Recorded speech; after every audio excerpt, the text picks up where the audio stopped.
Muito boa tarde a todos pela hora de Lisboa. Esta é a sessão de encerramento desta nossa conferência. Eu gostava de começar por agradecer a significativa participação de quantos estiveram ao longo do dia a acompanhar os nossos trabalhos. Naturalmente, quero deixar uma palavra muito especial para as pessoas que se disponibilizaram para intervir nos diferentes painéis. Foi muito gratificante poder ter o privilégio de ouvir excelentes e qualificados oradores. Esta conferência deu oportunidade a reflexões muito interessantes e o Clube de Lisboa, que com o G7+, a organizou, sente-se muito honrado pela contribuição de todos. A vida internacional atravessa desde há mais de um ano um tempo único. A pandemia do Covid-19 não poupou nenhuma zona do mundo, mas é um imenso equívoco concluir, como às vezes ouvimos, de que estamos todos no mesmo barco. Não estamos. E o que aqui foi dito ao longo do dia prova-o. Nas sociedades nacionais, houve uma clara assimetria social nas consequências desta crise, com o aumento das desigualdades e um efeito negativo sobre os mais pobres e com menos recursos, com impactos muito diversos nas condições de vida das famílias e até no acesso ao trabalho. Mas também na sociedade internacional, o modo como a pandemia se expandiu marcou de forma muito diferenciada os países. O G7+, agrupa países frágeis, frágeis em instituições, frágeis por vezes em recursos, marcados pelas tragédias de conflitos, em muitos casos prolongadas no tempo e até na memória do tempo.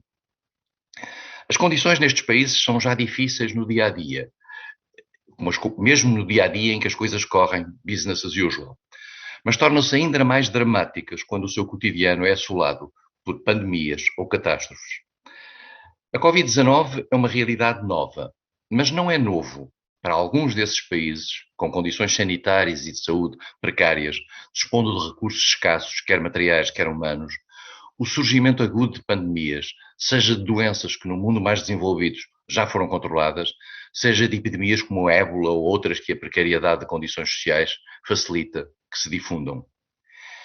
Esta crise pandémica trouxe ainda à evidência aquilo que podemos designar como o nacionalismo das vacinas, o rápido surgimento de uma atitude de retração para proteção prioritária dos países produtores, que nesse instante logo esqueceram as vantagens de que em tempos normais desfrutam do acesso a mercados terceiros, onde beneficiam das oportunidades do comércio livre. É claro que esse tempo de refúgio, no seu interesse imediato, foi seguido, mas só largo tempo depois, de gestos de afirmada solidariedade para com os países em vias de desenvolvimento. Faço, aliás, notar, porque isso não me parece ter sido suficientemente relevado e parece justo sublinhá-lo, foi António Guterres, entre os principais responsáveis mundiais, que alertou pela primeira vez para a necessidade do mundo industrializado e mais rico fazer, desde logo, ter um ato de generosidade para com o resto do mundo. Eu não sei se estou a ser injusto, porque este tipo de avaliações é feito com base em percepções que vamos elaborando, mas fiquei com a sensação de que a reação da União Europeia não teve uma rapidez e uma decisão à altura daquela que é a sua responsabilidade face aos seus parceiros históricos num mundo menos desenvolvido. Mas voltemos às desigualdades e ao impacto que nelas têm tragédias como aquela que o mundo hoje atravessa. A grande lição de momentos como este, como já o havia sido o tempo da crise financeira de 2008, é a constatação de que o mundo não está equipado, em termos institucionais e em termos políticos, por forma a ter soluções rápidas para problemas prementes. Todos tomamos nota da boa vontade manifestada pelo G7 face à questão das vacinas. Mas sejamos claros, foi um pouco too little and too late. Mesmo agora, com as decisões que foram tomadas em Cornwall, quanto tempo vai demorar até serem implementadas essas mesmas decisões? Quanta gente morrerá de Covid-19 no mundo menos desenvolvido até lá? Todos reparamos que quando o G7 percebeu, em 2008, a quando da crise financeira, que era preciso ter a bordo muitas outras economias, fez um esforço para reavivar o G20. Mas depois, quando a generalidade dos países emergentes pediu que essa cooptação fosse consagrada, por exemplo, na alteração da relação de força no âmbito das instituições de Bretton Woods, ou mesmo no equilíbrio obsoleto do Conselho de Segurança da ONU, a vontade de abertura foi muito mais limitada e as consequências foram as que se viram. Mas talvez todos devamos ser mais modestos e todos temos também que pensar que nem sempre aquilo que é bom, mesmo para o mundo dos países emergentes, é necessariamente bom para os Estados mais frágeis. Quer sejam os países menos avançados, quer sejam Estados que emergem de conflitos com estruturas muito debilitadas. Esta pandemia veio revelar, se tal fosse necessário sublinhar ainda mais, a necessidade de dar força e instrumentos às estruturas de natureza multilateral que têm por vocação tratar de situações de catástrofe e de gerir estruturas de early warning para crises sanitárias à escala global. No Dom Quixote, Cervantes falava de um certo lugar da Mancha de cujo nome não me quero lembrar. Eu gostava de dizer o mesmo para um certo presidente americano, de cujo nome não me quero lembrar, que tinha como agenda o desmantelamento precisamente do mundo multilateral, que é a defesa dos mais frágeis e dos mais pobres. Esse tempo de pesadelo, felizmente, parece ter acabado. E posso estar enganado, mas acho que há mesmo uma janela de oportunidade que se abriu, uma nova janela. Com a conjugação favorável, veremos por quanto tempo e veremos se temos razão, de três fatores. Por um lado, a anunciada atitude da administração Biden face ao multilateralismo. Não posso esquecer a expressão dita pela representante permanente dos Estados Unidos nas Nações Unidas, no seu primeiro discurso, "The multilateralism is back". Ótimo, é algo que nós notamos com grande simpatia. Depois também a vontade europeia de não ficar para trás neste domínio, de se afirmar como ator mundial. É um terreno em que há dificuldades dentro da União Europeia, que tem andado a olhar demasiado talvez para o seu próprio umbigo e tem esquecido aquilo que é a sua natureza de soft power e a sua natureza de promotor de relações à escala internacional em matéria de desenvolvimento. E, finalmente, o terceiro fator que me parece positivo é a reeleição de António Guterres como secretário-geral da ONU. Será que é possível, a partir daqui, conferir às Nações Unidas e à constelação de instituições que está à volta das Nações Unidas os meios para equipar a regulação do mundo para as incertezas do futuro? Esta é uma agenda que dificilmente poderá ser contestada, por exemplo, por outros atores, a começar pela China, cuja alegada aliança com o mundo em desenvolvimento faz parte da imagem de marca que pretende transmitir. Mas isto é um teste que todos vamos fazer. Vamos ver se os astros se conjugam. Muito obrigado pela vossa atenção. Mais uma vez, muito obrigado pela participação de todos. O Ministro de Estado e dos Negócios Estrangeiros de Portugal, professor Augusto Santos Silva, deu-nos a honra de nos enviar uma mensagem sobre esta conferência e para esta conferência que vamos projetar de seguir. Senhoras e senhores conferencistas, em primeiro lugar, muito obrigado pelo convite e o elogio devido pela organização desta segunda Conferência de Lisboa sobre a fragilidade dos Estados, desta vez subordinada à temática geral da pandemia, vacinação e solidariedade. Farei esta intervenção em dois tempos, no primeiro dos quais me referirei à questão específica do relacionamento com os chamados Estados frágeis e depois, num segundo tempo da intervenção, dedicar-me-ei em particular ao tema da pandemia e do combate à pandemia Covid-19. Portugal, como todos sabemos, valoriza muito o trabalho que o G7+, e Timor-Leste em particular, têm feito através do diálogo e da aprendizagem entre pares, na defesa de um apoio adequado e empenhado aos Estados em situação dita de fragilidade, para apoiá-los no enfrentamento das respectivas vulnerabilidades e no desenvolvimento das suas capacidades. Todos sabemos que precisamos do multilateralismo.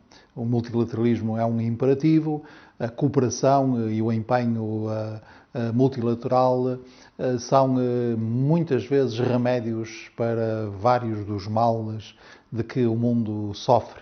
E a complexidade da situação contemporânea exige de nós concertação coletiva e ação cooperativa. Dentro desse quadro, naturalmente, o apoio aos países em situação de fragilidade é prioritário, não apenas do ponto de vista político, mas do ponto de vista da cooperação concreta em projetos concretos com resultados visíveis. É pelo menos isso que pensa Portugal e é pelo menos isso que pratica a cooperação portuguesa, seja na sua ação a nível bilateral, designadamente com os nossos países parceiros, seja na sua ação ao nível multilateral. No quadro bilateral, o apoio às instituições nacionais dos Estados em situação de fragilidade parece-nos central.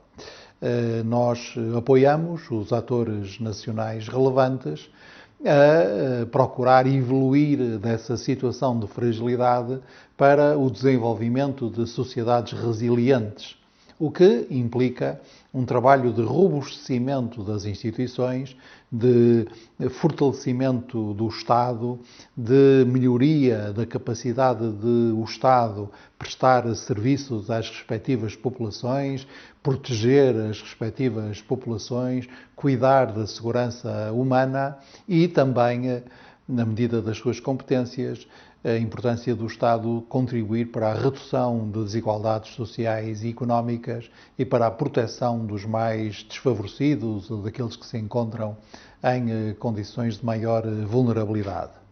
Isto no plano bilateral. No quadro multilateral, desde sempre que temos defendido uma atenção especial aos contextos geradores de fragilidade.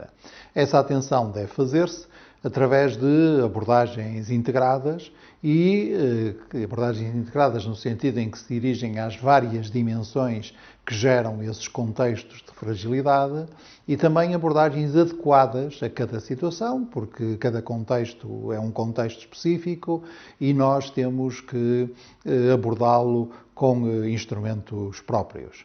Portanto, duas orientações fundamentais: ter em conta as diferentes dimensões constitutivas da fragilidade, numa abordagem, portanto, sistémica, e, por outro lado, ter uma abordagem caso a caso que permita reconhecer as particularidades de cada contexto e procurar respostas para essas particularidades.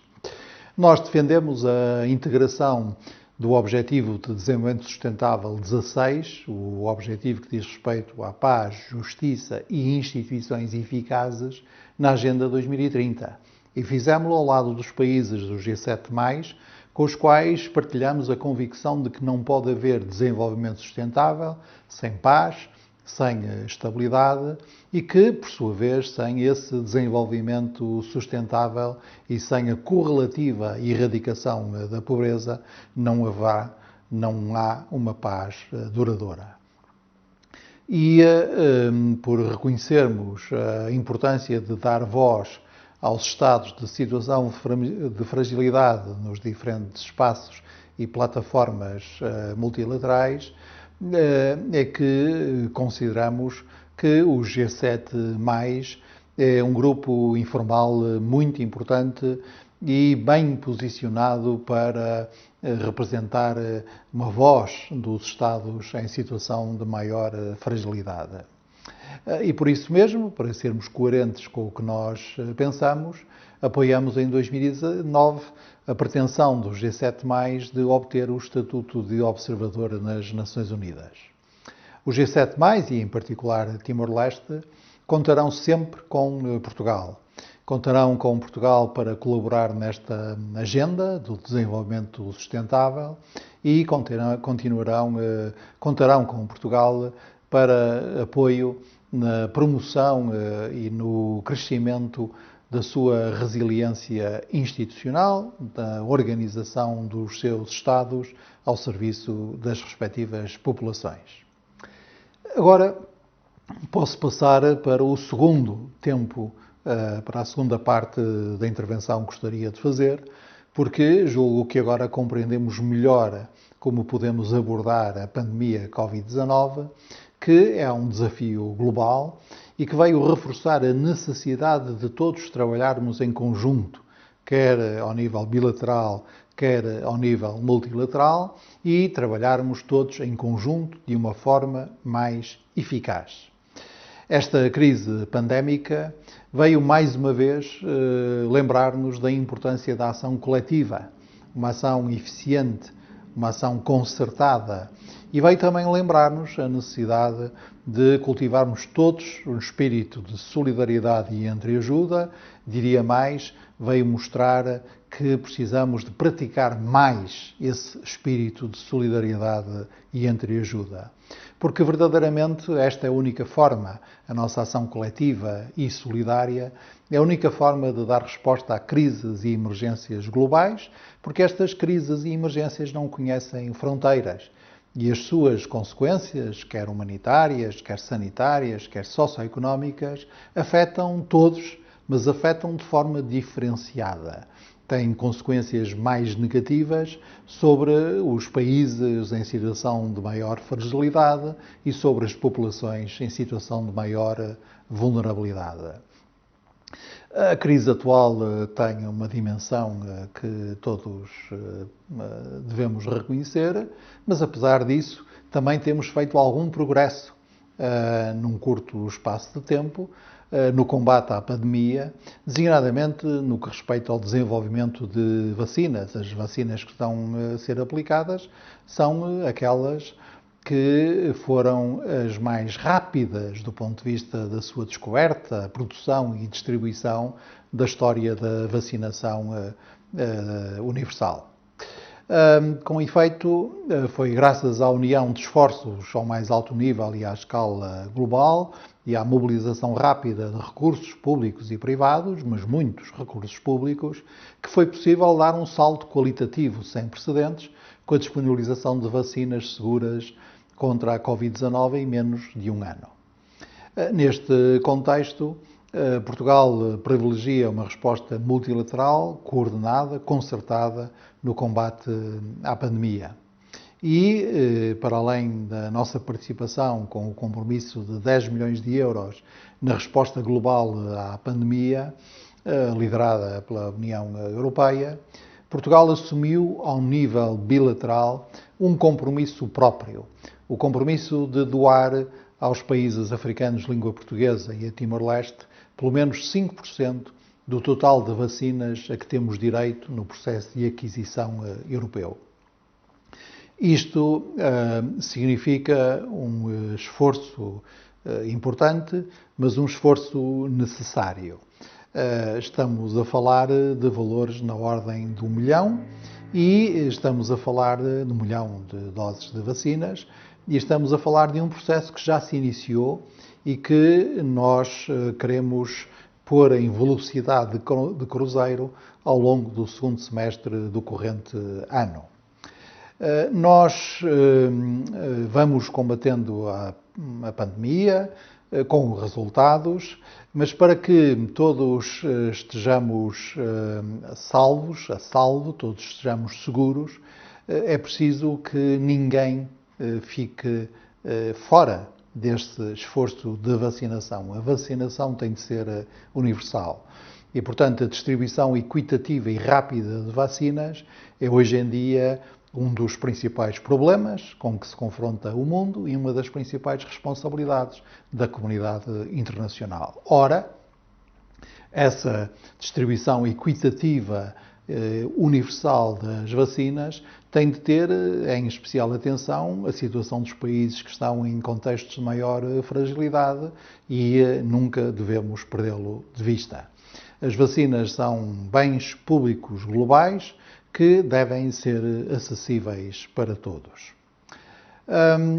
Nós precisamos também, e assim termino, de ter em conta que os contextos de fragilidade exigem uma atuação mais eficaz também noutros domínios.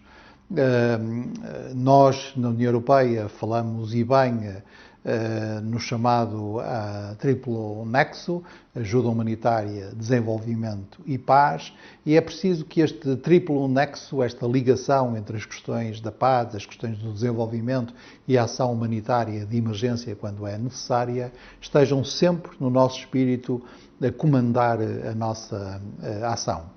E isso que vale para todos, vale com especial relevo para os contextos de fragilidade.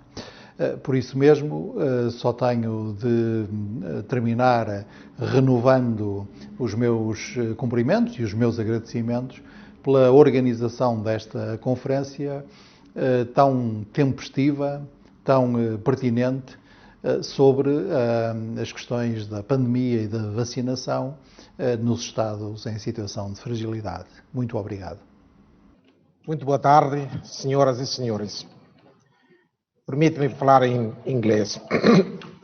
Excellencies, ladies and gentlemen, all protocols observed.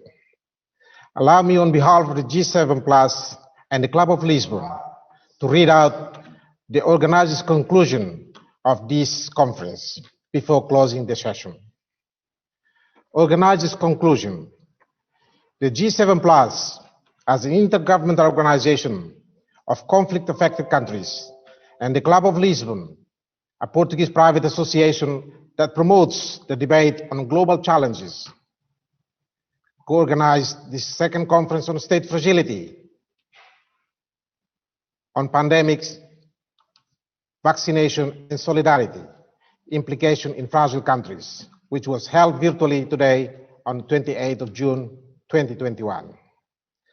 The conference was attended by members of governments, senior officials, and representatives of multilateral entities, members of the academia, the media, and the civil society and the private sector.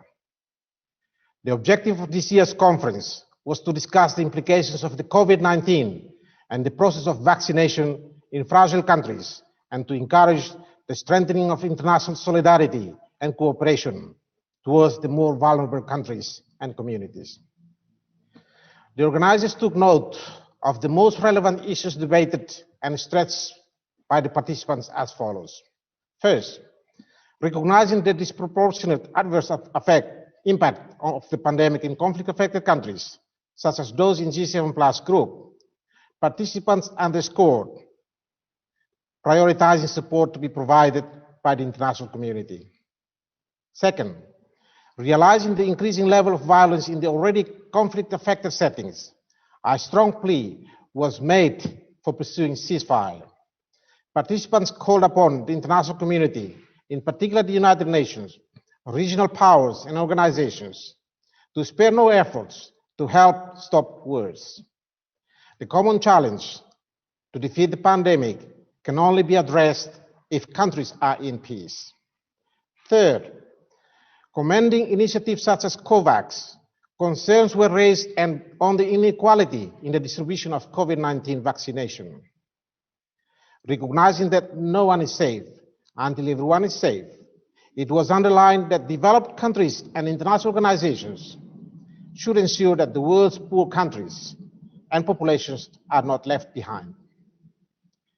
Fourth, as the COVID-19 unleashes fragility in the global and national systems, participants emphasized on the need to invest in institutions in fragile and conflict-affected countries to make them more effective and responsive.